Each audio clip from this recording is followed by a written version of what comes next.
大家好，歡迎嚟到我呢個小提琴初學者入門指南。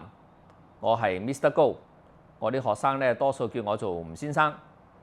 咁我教咗小提琴都成三十幾年㗎啦。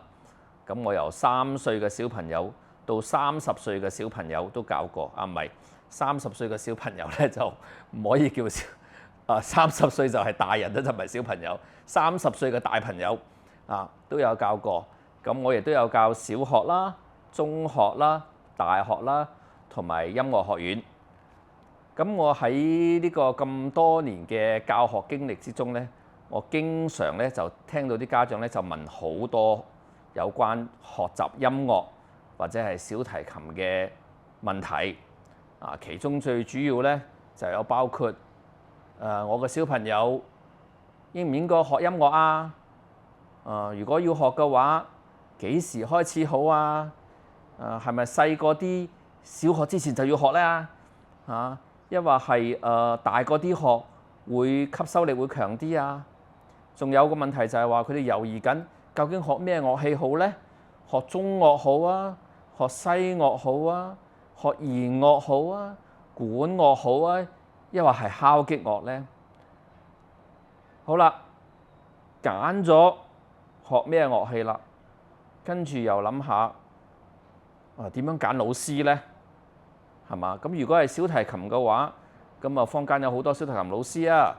咁我應該係聽朋友介紹啊，抑或我落去琴行參加啲集體班啦，抑或係個別班啦。集體班同個別班有好多問題啦，係嘛？即係我一齊學開心啲，定係一個學得精啲呢？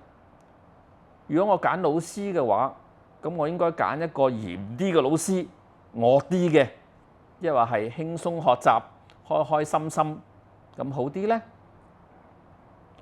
決定咗學咩樂器，決定咗揀咩老師。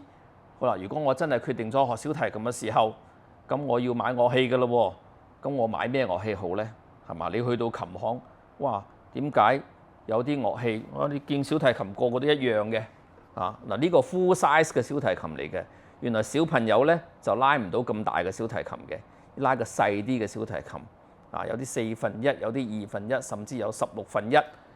咁你去到琴行，琴行嗰個老闆咁梗係叫你買個貴啲嘅啦，買個大少少嘅，買個貴啲嘅，咁以後就唔使換啦，買3咁啫嘛，買大少少咁簡單啲。咁係咪呢個係好處咧？因為買個細啲嘅小朋友會容易拉啲咧，買個貴啲嘅聲靚啲喎，考試高分啲，比賽又着數啲，聲靚啲啊嘛，咁咪一次過貴啲，咁啊好啲。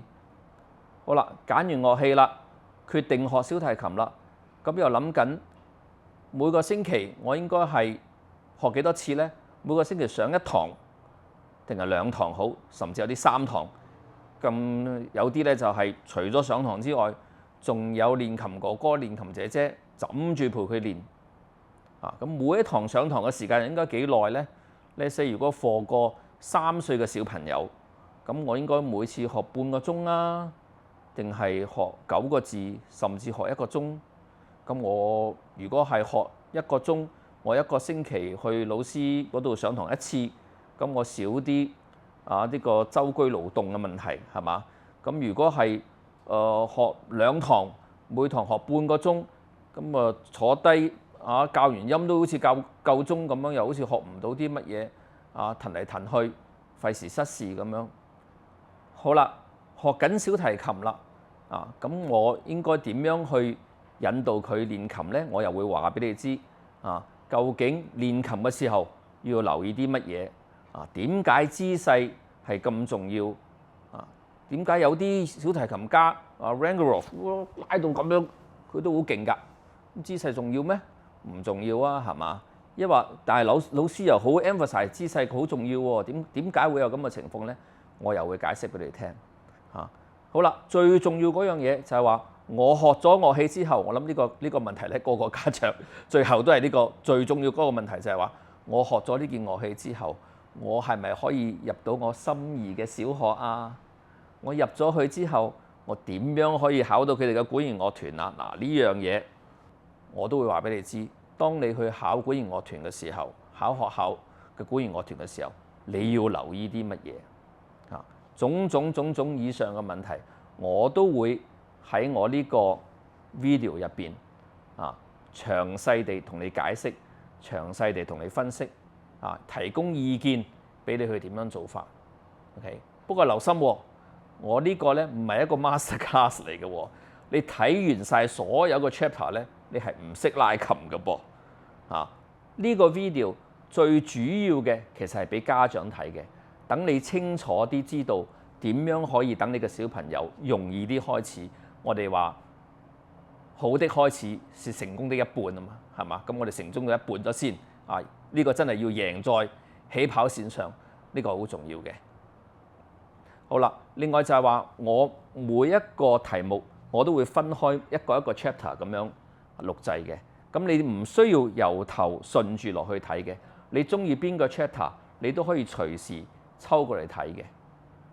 咁咧你就會方便好多啦。呢個咧就係我想拍呢一輯指南最主要嘅原因啦。希望提供多啲資料俾啲家長，等個小朋友咧容易啲上手。記住，我係吳先生 Mr. Go， 呢個咧就係我嘅小提琴初學者入門指南。我哋喺第一集再見。